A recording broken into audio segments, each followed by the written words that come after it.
I'm still in the grieving process. Nearly a year later, it has been such a hard thing to admit and let go of. And when we held off for as long as we possibly could, we were just trying to struggle through and make it work. And, for all the the bad decisions we made, it was just something that we just couldn't carry on. Welcome to The Edit, where we talk about how passion becomes profession. I'm joined today by Jessica Morgan, who's a brand and communications expert who's now at GS Verdi Group and previously an entrepreneur of more than 11 years as the founder of Tiny Wizard Studio, which built marketing campaigns and beautiful brand designs. She's also the founder of Alchemy Branding Studio, which creates SEO-driven studio management. Welcome, Jess. Thank you very much. Thank you for having me. I think I would be completely remiss if I didn't start off with Tiny Wizard Studio. So how did you turn your passion into a profession and start up what became Tiny Wizard Studio? Yeah, it was a journey, if we'll put it that way, a very challenging journey. So I started off my career, I did a degree in brand design, brand communications. That was always my passion. I never, ever wanted to do anything else with my life, quite frankly, because I wasn't very good at anything else. So I channeled all of my efforts and passion into that. So I had a one-track road as far as I was concerned. I was going to be a graphic designer. That was it. So I did that, got my degree, and then I had a couple, 2 or 3 years as an employee in various guises. One was designing Christmas wrapping paper and Christmas crackers and illustrating for that. That was really lovely couple of years to get an experience in a big corporation. That was a really interesting, pivotal experience, which actually formed some of my decisions to go freelance. That was great. I had a year in a digital marketing company as a designer as well. And during that time, I guess I get bored quite easily. And I've got control issues, which I think is pretty much a standard character trait of any founder or CEO. And I was doing some freelance on the side during this period of time just to get experience doing different projects, working with different clients. And I really like the people aspect, the sales aspect, and supporting businesses. So after a while, I did that very egotistical thing where I can do this. I can do this myself. It can't be that hard. So I'm sure it would be great. That was 2012. So 2012, I left my full-time employment and went into freelance full-time. And that was the start of it all, really. It's a very long time ago. And it took a while to build up a really nice client base in a freelance perspective. And then really it was serendipity and the stars aligning, if you will. My husband, Dave, was working in forensics, so Gwent Police at the time. And they sent him on an After Effects course to be able to do really snazzy court presentations. And he came home from that course and showed me all this animation that he was doing. And at the time, I was doing a lot of infographics. So I don't know if you remember the long form scrolly infographics. Of course I do. Really trendy at the time. So data and visual data and all of this stuff. So I was doing a lot of that for different businesses. And he showed me what he'd done during this course. And we had this light bulb moment. We could animate these infographics. We could animate them. We could create them into videos. So we had this little light bulb moment. We did a little bit of experimenting in-house with using some clients as guinea pigs and let us use their data for free just to see if it worked. And then we created our very first 3-minute animated video, essentially, as a little test. And that was our wedding invitation. So we sent out our wedding invitations as an animated video. And this makes me feel really old, but it was on CD, on DVD, very in nice. A little pouch, posted, that people could watch. I know, that people could watch on their... Now that would be considered retro. Fast forward, kids came along. Yeah, I know. I loved it. I did all the little envelopes and calligraphy on the front. It was wonderful. And then, fast forward, a couple of kids, paternity, maternity leave.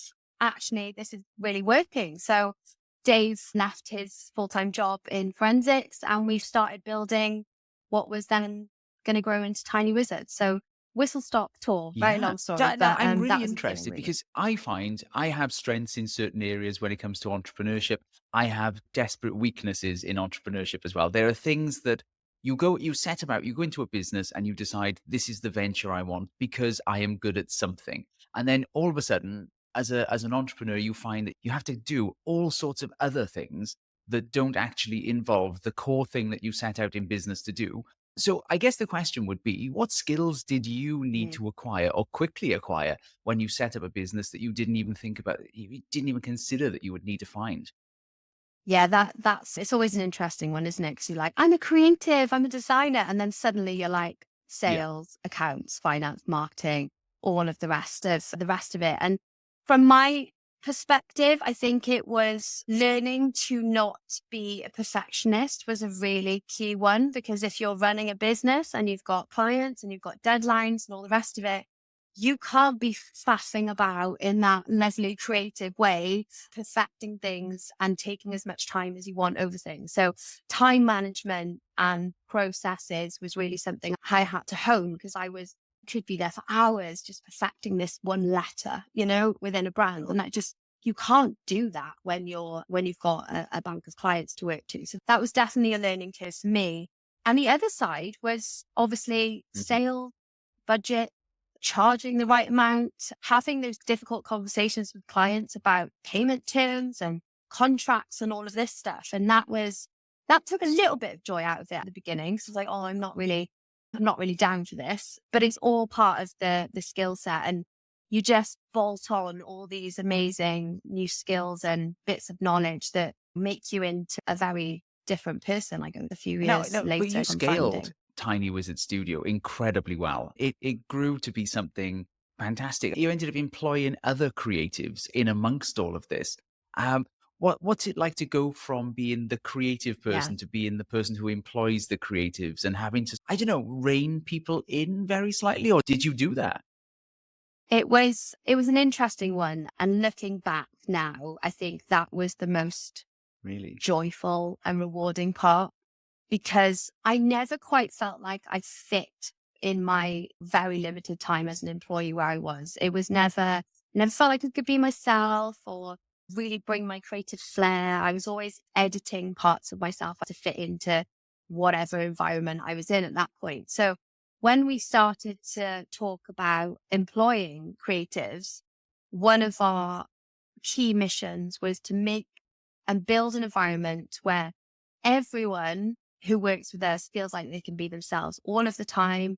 They don't have to fit into some sort of mold. They're going to be heard. They're going to bring their ideas and they can build out their own roles. So we were in a really privileged position where this was a brand new thing for us to be doing. We were keen to bring on people who were much better than us at certain skills. So bring people that were better than us and listen to their ideas and directions as we grew. And we even got to the point where we had one or two people on board, and then they would be in the interviews for the next creators that we would bring on to make sure that it was the right fit for culture. If someone had a little bit of a skills deficit that we needed to plug, that they were there in that conversation and decision making process. And it was so wonderful to build something that we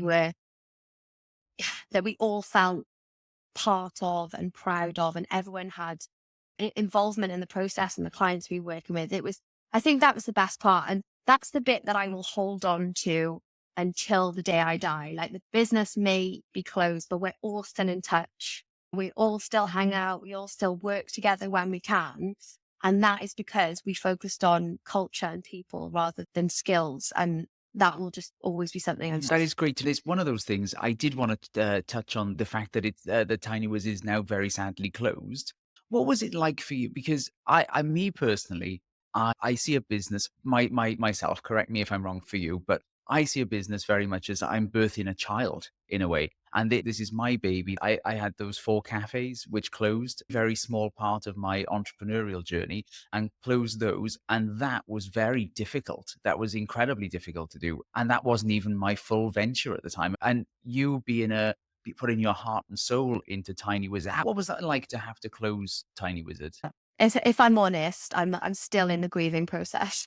Nearly a year later, it has been such a hard thing to admit and let go of. And when we held off for as long as we possibly could. We were just trying to struggle through and make it work. And, for all the the bad decisions we made, it was just something that like we just couldn't carry on. And there was lots of factors. There was elements, AI came into the picture and we did not adopt that early enough. Cost of living crisis affected marketing budgets, delayed projects were really common. And this is a story across the board with the other creative agencies that we're hearing at the moment. Delayed payment terms. We had one client and it was 100 days Mm. payment terms after the project completed.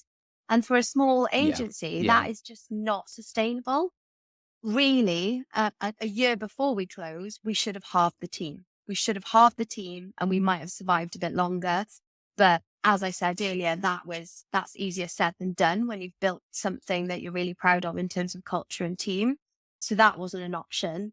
And I really had to have strong words with myself. I think the 6 months leading up to that decision, and really do some soul searching and I realized that actually I'd fallen Mm. out of love with it. I had transitioned into management and all of the stuff that goes with running a business and running a team. And I was doing Yeah. absolutely zero creative stuff. I was barely doing any customer facing things anymore because that was always taken care of. But I was still working insane hours for very little reward, two young kids at home. And it was one of those, I don't know if this is what I want to be doing anymore. And it's really difficult because if you're an entrepreneur creative and you're probably listening to entrepreneurship podcasts all the time and reading all these leadership books, and you're just pummeled with the message of keep going, persevere, resilience. You'll make it if you put in the work and put in the effort. And you're pummeled with this stuff. But I think that it's okay sometimes to say, actually, I'm going to change my mind and I'm going to go in a different direction because I'm not feeling it anymore. And that was what cemented the decision then was I can't Yeah. work this hard anymore. And that's okay. And it's taken me a while to get comfortable with that because after we closed, it was just, I'm a failure. I failed. The business has failed. I failed everyone around me. I've let everyone down. And there was a lot of that going on in my head. And I've come out now nearly a year on saying, actually, it's okay to give up and change direction and change your mind. Like it's not an end all. Yeah, it's hard. It was really hard. And you're right. It is my baby. And Mm. humiliation was a feeling having to do those announcements and hearing people say, oh my God, it looks like you were doing so well. And I'm like, of course it did. We're not going to put on our marketing that we're struggling, are we? We're going to be shouting about all the good things, not the bad things. But actually behind the scenes, it was a real struggle. And I think that is a thing for lots of businesses at the moment. And that's why I'm quite keen to talk about, failures as well as successes, because I don't think we hear about those as much as we should, because I think that would open up a conversation I Exactly. really want, As I say, going you back to know? my, we've had some. This isn't just this isn't big headed or anything. I hope not. But we've had some incredible successes in business, and yet the one failure, which was this very small 2-year running cafe chain, which opened in COVID and closed because of the cost of living crisis. It was pummeled with problem over a very short period. Mhm. It was done so publicly because it was such a big thing for such a short time in such a small area. I felt some level of humiliation that Mhm. goes along with that because I thought, how am I allowed to fail? Do I just you can't quietly close something. It's very difficult to close something on a quiet scale. You know? But from the flip side, I tell you, the light bulb moment for me Yeah. personally was I had fallen out of love with it after the first year, and it only ran for 2 years. And after the first Mm. year, I thought, do you know what? If I was working in this business as an employee, would I still want to work here, or would I be looking for a new job? And when I said to myself, no, I'm going to be looking for a new job, then I thought, this isn't the business for me. This isn't the sector. This isn't the idea.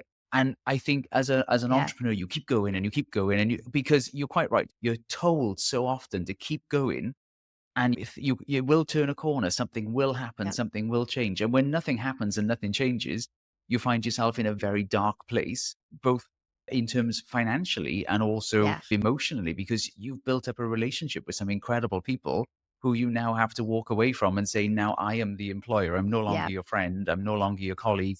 I am the employer and I have to let you go. And it's awful. It's really tough. And yeah, I think, yeah, you're quite right. People don't talk about it. And I think that's, I applaud you for talking about it. It must be a challenge. So thank you for telling me.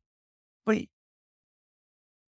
No, no problem. It was definitely a dark period, the beginning of 2024 after closing that, and lots of feelings of failure. And what am I going to do now? And I'm in my late 30s. I should be in a stable job and stable financially and know what I want to do and all the rest of this. But actually, the thing that helped me was having conversations like this with other entrepreneurs and other creatives and hearing their stories that are not publicly known. Oh, I failed mm, this business 3 times before I did this. And this is how much I work behind the scenes, but how much it looks really glam. And having those honest conversations was really wonderful because you can easily get in your own bubble and be really like, mhm. this is my whole entire world. But then creeping out of that bubble and have those conversations, you can, in the nicest possible way, going, I'm not special. This happens all the time.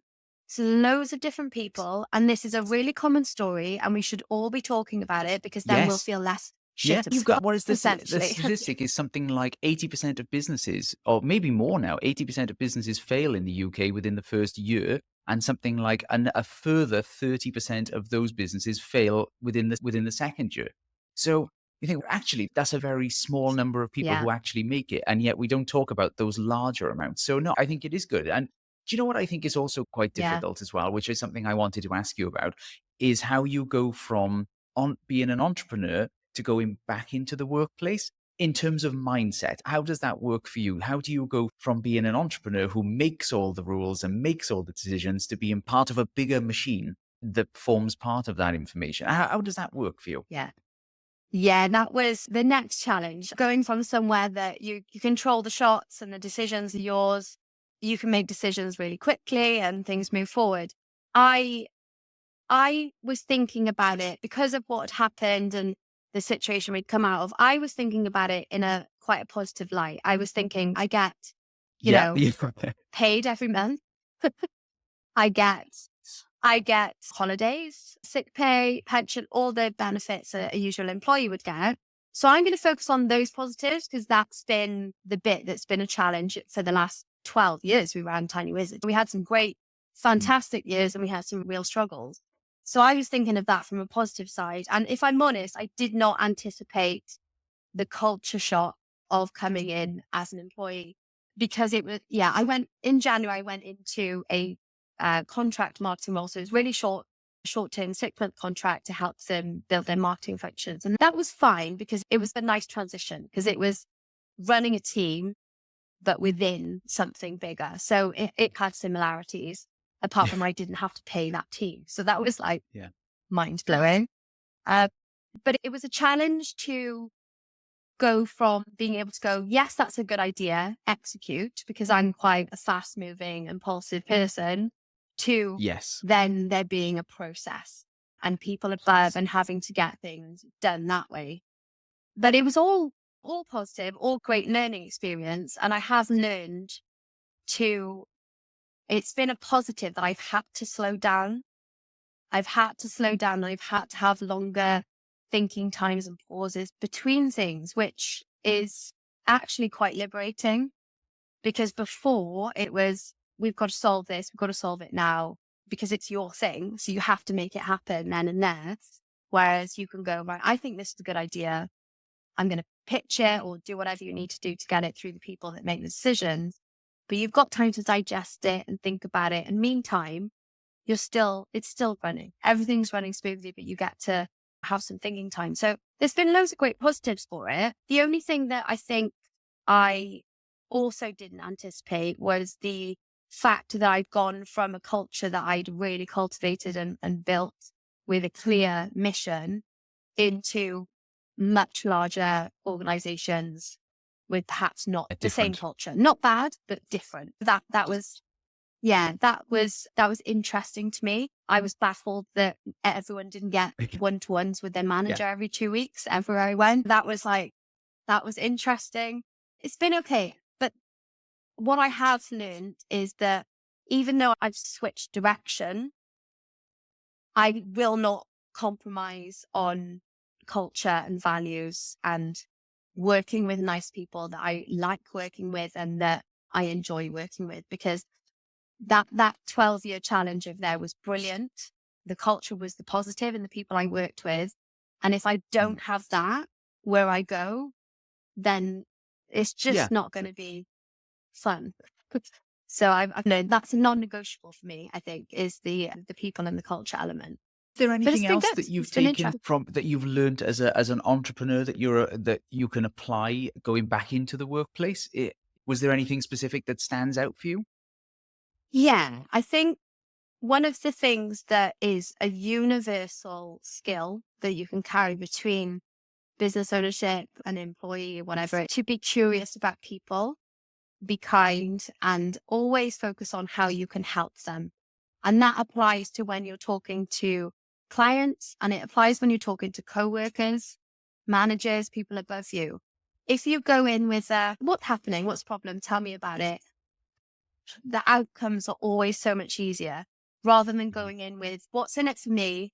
How am I going to get Yeah. the most out of this for me?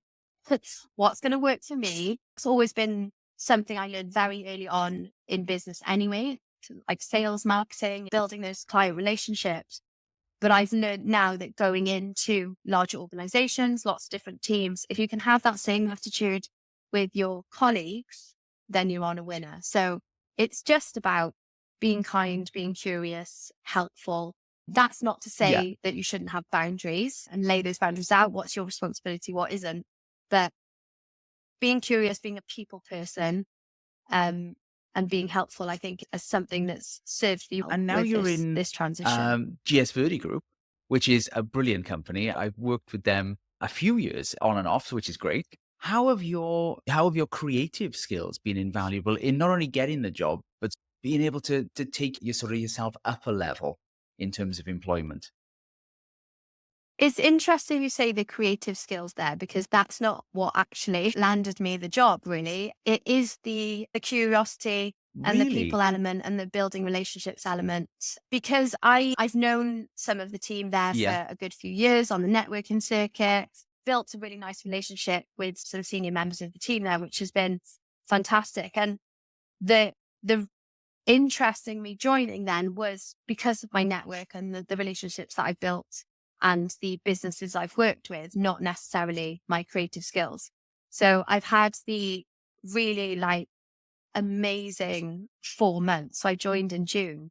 It's been it's been a really wonderful um parallel with Tiny Wizard almost, because the marketing team is really small there and we're starting to talk about building that in house.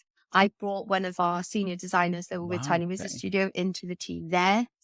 Because I know that her creative skills are way better than mine. So I'm making sure I'm having that same ethos, hire people who are much better Yeah. than you at the skills you don't want to do or are not good at. So it's just been, and like conversations with businesses, and it's that same thing. You sit in a room with a business person, a business owner. I've got the added benefit of having the business owner perspective.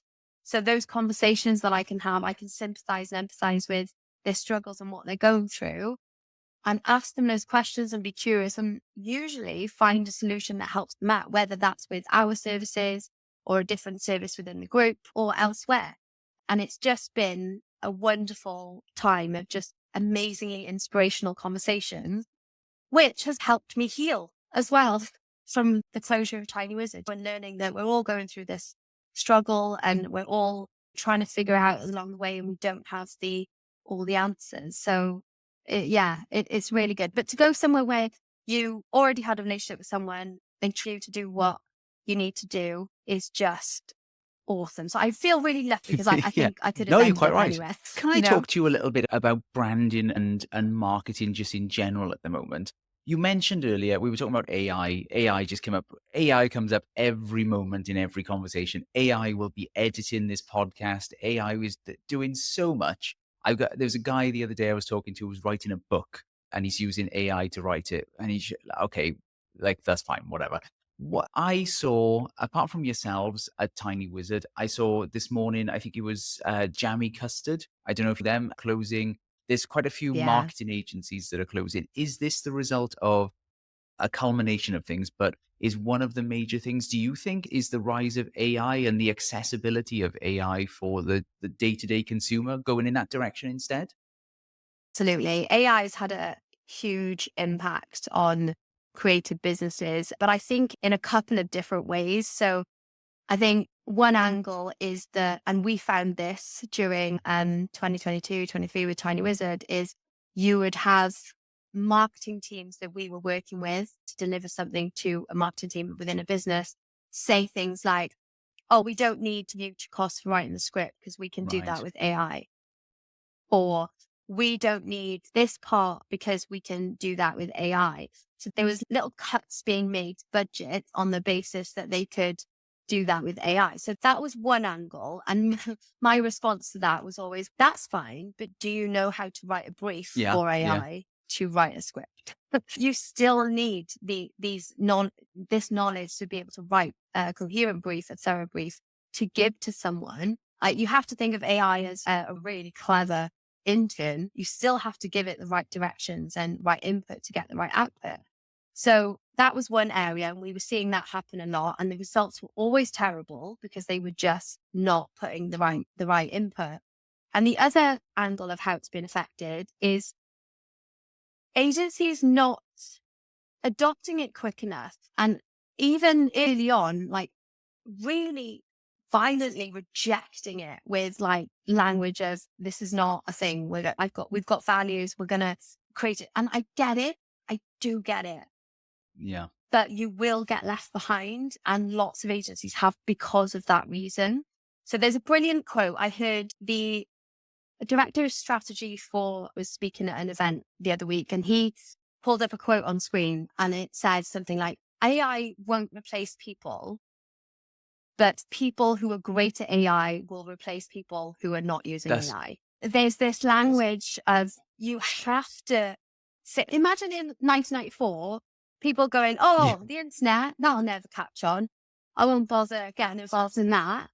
Or when Adobe Creative Cloud, Photoshop came along and artists were like, oh, it's going to take artists' jobs. You still need an Yeah. artist to be able to use that Yeah. tool to get great output. So my argument is you still need fantastic journalists and copywriters to be able to know what goes into a good article or press release to be able to use AI to save time and make their jobs more efficient. You still need a fantastic designer who has an eye for brand and color and all of these things that they built their skill set in to be able to use AI to get great output. So rejecting it is just such a bizarre to me because Mm. it's not going away. So you need to become an expert in AI in your particular field. So we're hiring Mhm. for a marketing manager at the moment, and job specs, like as far as I'm concerned, you need to be so on top of AI and the latest trends and how it's being used to be Yeah. able to make your job faster, better, more efficient. So the workload, it's not going to It's replace a you. It tool. can help you do your job better. But I think, yeah, it's exactly, it's a tool. But I think agencies didn't adopt it quick enough. And also marketing teams within organizations thought they could replace with it, being able to do And do that you think though successfully. that the Yeah. accessibility of it, like the very fact that I could, if I really wanted to, I wouldn't, but and I couldn't because again, you've got to type it in and you've got to figure out what it needs from you. But I could type in, I would like a logo for bum Yeah. bum, and it will create that. In a sense, it will create what I've asked it to create, and the accessibility of that. And some people saying that is good enough. Um, I think, me personally, I think that's a little bit is a bit of a cop out, but I do understand that some people would go in that Yeah. direction. And do you think that's why some of the very small, the one man bands people are starting to slowly go into retirement? Possibly. Possibly. I think it will Mhm. be used in that way. It just will be. Smaller businesses going, oh, I can't afford this. I'm just going to pump it into AI and see what I come back with. I think that's a casualty of just being a scrappy startup and a freelancer. You do Mhm. cut corners and that will happen.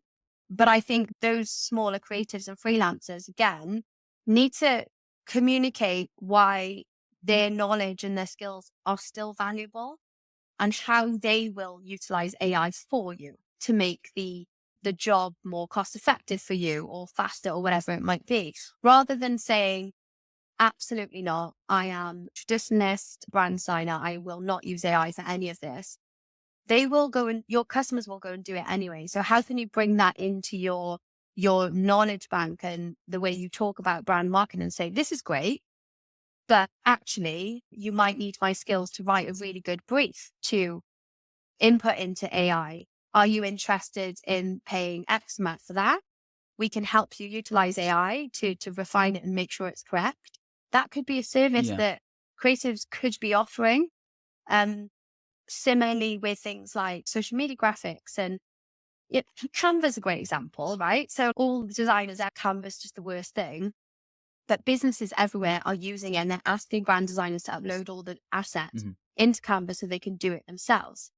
And the output is always like dependent on the skill of the person 100%. using Canva to make it look and sound great.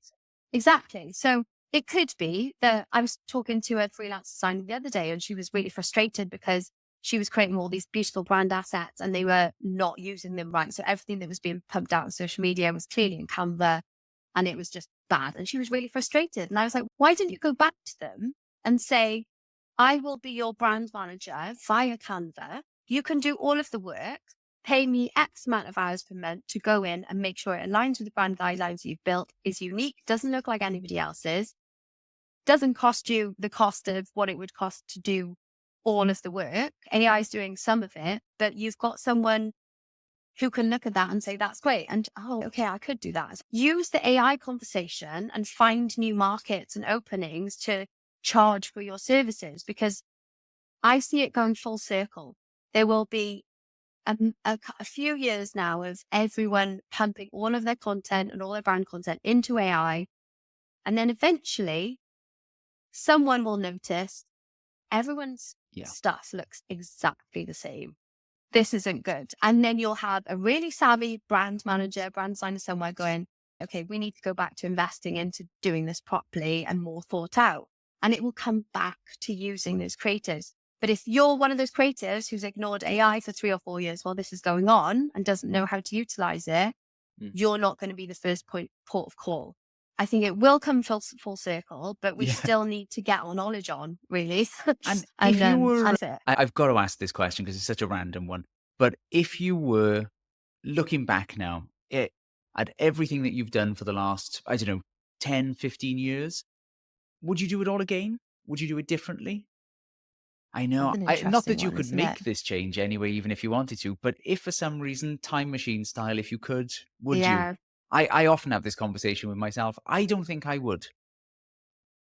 I think I've learned from it.